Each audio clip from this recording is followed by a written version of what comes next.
जय श्री कृष्णा। स्वागत है आपका सारथी त्रिशला के साथ। कैसे हैं आप लोग, कैसे हैं घर में सब, ज़रूर बताइएगा। आज मैं आपको जिस चीज़ की जानकारी देने जा रही हूँ वो मेरा तो सबसे फेवरेट है। मैं तो उसके बिना अपनी ज़िंदगी सोच नहीं सकती। क्यों? क्योंकि वो मेरे ठाकुर जी को भी अत्यंत प्रिय है। क्या है वो चीज़? वो है मोर पंख, जिसे मेरे ठाकुर जी स्वयं अपने सिर पर विराजमान रखते हैं। ये वीडियो बहुत रोचक है, इसलिए इसे बहुत प्यार से सुनिएगा। और चूंकि ये मेरा बहुत फेवरेट टॉपिक है, इसलिए इसे मैं बहुत दिल से आपके सामने प्रस्तुत करूंगी। लेकिन साथ में आज मेरे ठाकुर जी भी मेरे साथ होंगे, क्योंकि मैं कहीं ना कहीं उन्हीं को अपने जहन, अपने दिल, अपने दिमाग और अपने ज्ञान में सम्मिलित करके ये वीडियो आपके सामने लेकर आ रही हूँ। तो चलें, राधे कृष्ण का नाम लें और आरंभ करें। इससे पहले मैं आपको ये बता दूं कि मैं कौन हूँ। मैं आपकी एस्ट्रोलॉजर हूँ, वास्तुशास्त्री हूँ, चेहरा भी पढ़ती हूँ, आवाज़ भी पढ़ती हूँ और हाथों की लकीरें भी पढ़ लेती हूँ। चूँकि आपकी सारथी हूँ, इसलिए आपको जीवन का सार बताने चली आती हूँ। तो शुरुआत आज जीवन के सार से करते हैं। आपकी सारथी का सार क्या है? मोर पंख की भी किस्मत देखिए ना, कब वो सोचता है कि वो जाकर ठाकुर जी के सिर पर विराजमान हो जाएगा, लेकिन उसके जीवन के कर्म, पुण्य और उसके तप में इतना बल होता है कि वो जाकर स्वयं श्री हरि के सिर पर विराजमान हो जाता है। इसी प्रकार अगर हम अपने इस जीवन में ऐसे काम करते हैं, ऐसे कर्म करते हैं, ऐसा तप करते हैं कि इस जीवन के बाद हमें स्वयं श्री हरि के चरणों में जगह मिल जाए, तो इससे बड़ा हमारा सौभाग्य कुछ नहीं हो सकता। हर चीज़ से कुछ सीखना चाहिए और मोर पंख इसके लिए सबसे विशेष चीज़ है। चलिए जी, आज की आपको कुछ महत्वपूर्ण जानकारियां देती हूं। शादी नहीं हुई है तो आपको आपका जीवन साथी मिलने वाला है, और अगर आपका विवाह हो चुका है तो आपके साथी से आपकी ट्यूनिंग और गहरी होने वाली है।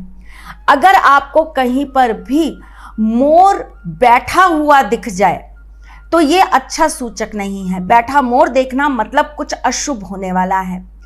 अगर आप कहीं भी मोर को स्वयं अपने परों को, यानी कि अपने पंखों को नोचते हुए देखें तो ये एक अशुभ संकेत होता है। मोर अगर आपको पेड़ पर बैठा हुआ दिख जाए तो ये भी एक अशुभ संकेत है। मोर अगर आपको कहीं पर भी अकेला दिखे और खास करके वो झुंड में ना हो और वो मुंह में या अपनी चोंच में कुछ दबाए हुए मिल जाए आपको, उसका कोई भी आहार, उसका कोई भी खाने की चीज़ अगर उसने मुंह में दबा रखी है और वो आपको ऐसा दिखे अकेला मोर, तो ये भी एक अशुभ संकेत होता है। मोर आपके जीवन में समृद्धि का कारक होता है। देखिए ना, माँ सरस्वती भी मोर पंखों के साथ बड़ी प्रसन्न रहती हैं। कार्तिकेय जी का भी वाहन मोर है और मेरे श्री कृष्ण को तो मोर अत्यंत प्रिय है। और श्री कृष्ण को मोर इसलिए प्रिय है क्योंकि श्री राधा रानी को बहुत प्रिय है। तो चलिए, आज आपको मोर पंख का घर के वास्तु के साथ भी कुछ रिलेशन बताती हूं। आज के वास्तु टिप में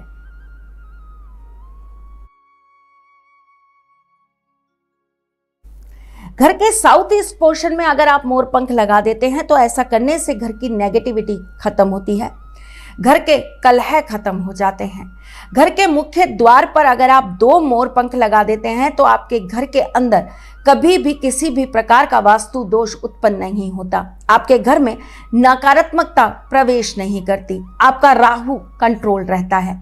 घर के नॉर्थ ईस्ट पोर्शन में अगर आप 5 मोर पंख श्री कृष्ण जी की तस्वीर के साथ लगा देते हैं तो ऐसा करने से आपका बृहस्पति मजबूत हो जाता है।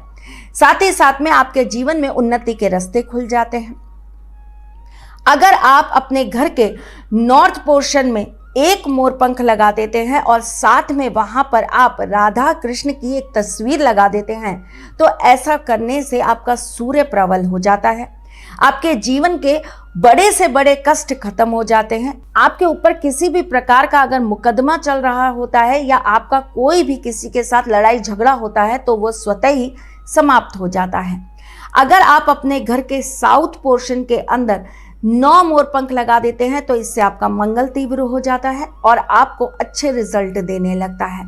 अगर आप अपने घर के साउथ ईस्ट पोर्शन के अंदर मोर पंख रखते हैं और वो भी 5 मोर पंख अनाज के अंदर डाल के रखते हैं तो इससे आपका शुक्र बहुत अच्छा होता है। आपके घर में अन्नपूर्णा देवी का हमेशा वास रहता है। आपके घर में कभी भी किसी की सेहत के ऊपर कोई गंभीर बीमारियों का असर नहीं होता है। छोटी छोटी सी चीज़ें हैं, लेकिन ये अगर हम कर लेते हैं तो इससे हमारे जीवन में बहुत सारे प्रभाव आते हैं। अगर आप 2 मोरपंख अपने तकिए के नीचे रखकर सोते हैं तो ऐसा करने से आपके शनि देव हमेशा कंट्रोल रहते हैं। करके तो देखिए और फिर मुझे बताइए आपके जीवन पे इससे क्या असर आया। मेरे जीवन पे तो बहुत चमत्कारी असर आए हैं, इसीलिए मैं बार बार इन टॉपिक्स पे आपसे लगातार बातें करती रहती हूँ ताकि आपके जीवन में भी इनका प्रभाव ज़रूर आए। जिन बच्चों को नज़र बहुत लगती है उन्हें आपको लगातार 7 हफ्ते तक मोरपंख का झाड़ा ज़रूर दिलवाना चाहिए। जिन लोगों के ऊपर राहु की दशा महादशा बहुत ज़्यादा दिक्कत कर रही हो उन्हें रोजाना अपने घर के मंदिर में खड़े होकर मोरपंख से अपने ठाकुर जी को ज़रूर हवा देनी चाहिए। अगर आपके जीवन में कष्ट खत्म नहीं हो रहे हों तो आपको श्री कृष्ण के मंदिर में जाकर मोरपंख लगा देने चाहिए। ऐसा ज़रूर करके देखना चाहिए क्योंकि ये छोटी छोटी चीज़ें हमारे जीवन में बहुत बड़े बड़े बदलाव लाती हैं। चलिए जी, अब करते हैं मुद्दे की बात, यानी कि मोरपंख और वशीकरण की बात। अगर आप चावल के एक डिब्बे के अंदर साबुत चावल रखकर उसके अंदर 2 मोरपंख एक लाल धागे से बांध कर रख देते हैं और जिसको आप अपने कंट्रोल में करना चाहते हैं उसकी तस्वीर, एक पासपोर्ट साइज तस्वीर, उसके पीछे उस व्यक्ति का नाम लाल पेन से लिखकर आप इस डिब्बे में छुपा कर रख देते हैं और ठीक 11 दिन के बाद आप ये सारे चावल एक लाल कपड़े में बांधकर और साथ में ये दोनों मोरपंख ले जाकर श्री हरि के मंदिर में छोड़ देते हैं और उस तस्वीर को आप अपने पास अपने पर्स में या अपनी तिजोरी में रख लेते हैं तो देखिएगा वो व्यक्ति कैसे आपके लिए मोहित हो जाता है, कैसे आपके लिए दीवाना हो जाता है। क्या आपको पता है हमारे देश में कुछ ऐसे विशेष मोरपंख होते हैं जिनके अंदर इतनी ताकत है कि वो दूर से भी चुंबक की तरह किसी चीज़ को अपनी तरफ खींच सकते हैं। हाँ, ये सत्य है। अगर आप खोजेंगे तो आपको पता लगेगा कि उनके अंदर इतनी ताकत होती है कि वो किसी भी चीज़ को चूरा कर सकते हैं। इतना नाजुक सा मोरपंख इतना ताकत रखता है कि वो बिना किसी को मारे या बिना किसी के ऊपर कोई प्रभाव दिखाए उस चीज़ को चूर चूर कर सकता है। मैं यहाँ पर कुछ चीज़ों की वजह से बंधी हूँ, इसलिए आपको लाइव डेमो नहीं दिखा सकती, वरना यकीन मानिए ये मैं जो बोल रही हूँ इसमें बहुत सत्यता है। आप अपने बड़े बुजुर्गों से पूछिए, वो आपको इसके बारे में ज़रूर ज्ञान देंगे। ज़रूर करिएगा ये कार्य और इससे जो भी आपके जीवन में परिवर्तन आए मुझे ज़रूर बताइएगा। मैं फिर आती हूँ ना मेरी जान, कुछ नया, कुछ अलग, कुछ अद्भुत लेकर। तब तक के लिए मुस्कुराते रहिएगा, जीवन में मजबूती बना के रखिएगा, अपने साथी के साथ यूं ही जुड़े रहिएगा, प्यार देते रहिएगा, प्यार लेते रहिएगा, ख्याल रखिएगा अपना और उनका जिनसे आप प्यार करते हैं। मैं जल्द आपसे मिलने आऊँगी, तब तक के लिए राधे कृष्णा।